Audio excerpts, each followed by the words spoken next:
Chapter 3. Morgan's promise. Russell Jr.'s time at Morgan State College was transformative.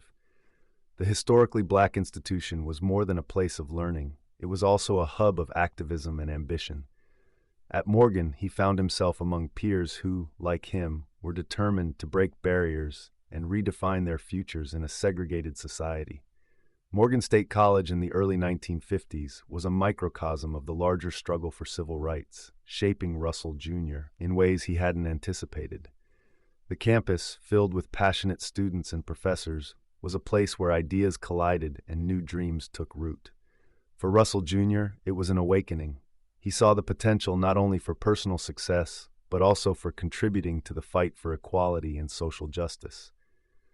Though Morgan State was a haven for black students during a time when their opportunities were often limited, it was also a place where students were encouraged to think critically and push against societal norms.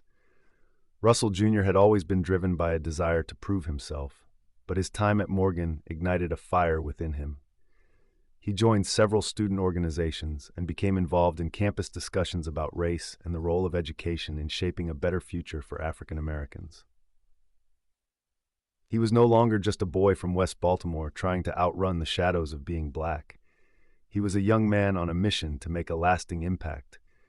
As Russell Jr. and Donald strolled across the Morgan State footbridge, the clatter of their dress shoes echoed against the steel. It was a daily ritual, their conversations shifting from childhood dreams to the fast-moving reality of college life. Below them, Herring Run trickled lazily, students dotting across the grass, and the campus buzzed with the energy of a new school year. Donald adjusted the strap of his book bag. "So what you thinking, Alpha or Kappa?" Russell Jr. smirked. "Man, my father's been pushing Alpha since before I could walk. You already know how that conversation's gonna go." Donald chuckled. "Yeah, but what you want? You trying to follow in his footsteps, or you gonna do your own thing?" Russell Jr. sighed, glancing toward the student union where a group of sharply dressed young men stood, laughing and shaking hands. "I don't know yet. My father, he sees everything like a move on a chessboard. He thinks joining Alpha is about connections, legacy, and the right kind of respect." Donald nodded. "Can't say he's wrong. But man, this is our time. We ain't just kids in West Baltimore anymore. We got choices." He grinned. "Like whether we're hitting that Omega party Friday night." Russell Jr. laughed, shaking his head.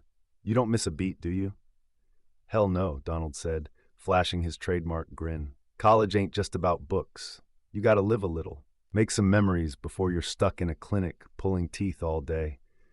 Russell Jr. chuckled but fell quiet for a moment. He knew Donald was right. College was a fresh start, a chance to carve out his own identity. But the weight of his father's expectations, his marriage, and his own ambitions loomed over him like storm clouds. As they reached the other side of the bridge, Donald nudged him. "Just promise me one thing. Don't think too hard. Sometimes you just gotta go with what feels right." Russell Jr. exhaled, nodding. "Yeah, you might be onto something, Donald." They stepped off the bridge and onto the next chapter of their journey. The path ahead still uncertain, but filled with possibility. Despite the challenges of attending an underfunded institution, Russell Jr. excelled academically. He was known for his sharp mind and quiet determination. His professors, many of whom were leaders in the African American community, took a special interest in him. They recognized his potential and encouraged him to pursue dentistry, not just for personal gain, but as a way to uplift his community. "If you can heal the body, you can heal the spirit," one of his mentors told him during his sophomore year.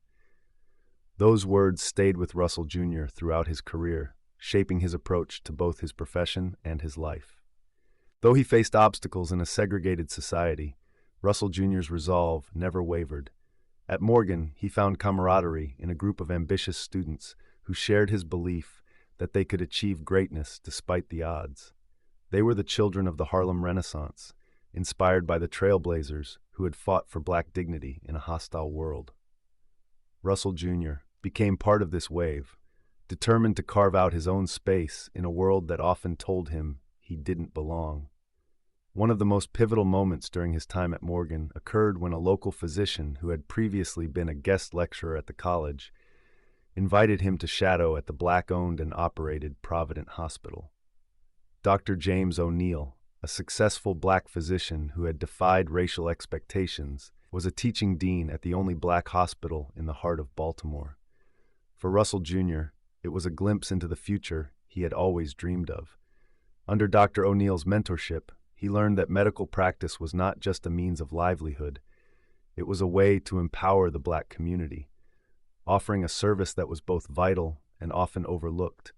By the time he graduated from it in 1954, Russell Jr. had developed a deep understanding of the social and political dynamics that shaped his path. He had witnessed firsthand the challenges that black physicians faced, but he was undeterred. He knew that, if given the opportunity, he could become a leader in his field.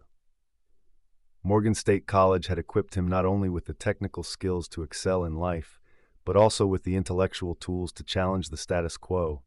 After earning his bachelor's degree in psychology, Russell Jr. faced a new set of challenges as he set his sights on medical school.